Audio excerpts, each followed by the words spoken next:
Čaute lidi, dneska tady máme taste test, pití, mix fruities flavored, nevím. To je nějaký divný pitičko. Mocem.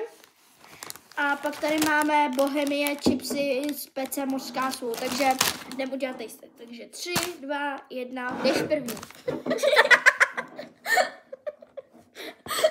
Počkej, já chci ochnávat tohle. Tak jo, tak první. Jo, tak jo. No tak můžeš. Ale musíš říct, jakou to má chuť, chápeš? Je to volný, ale chápeš? 3, 2, 1.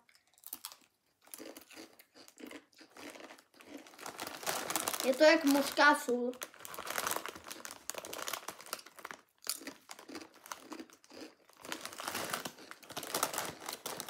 Takže doporučujeme. Je to mega dobrý. Jo, a jsou to brousky. Počkej, já musím si tady ty chips, chápeš? Takhle.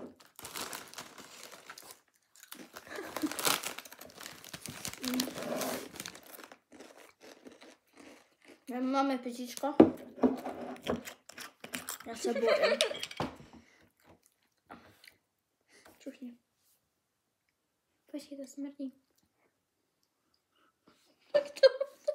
Mám jahody. 3, 2, 1.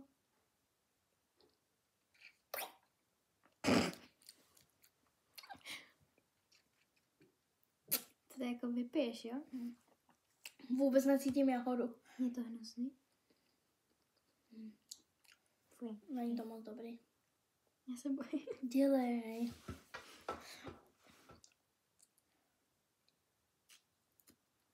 Není to špatný. Není to špatný. Je tam... jako ty to celý vychlastáš. Takže je tam malina, jahoda, třešně, meloun. To je asi všechno. A tady jsou ještě nějaký semínka. Protože jsou to semínka a mně to připadá jak bacily.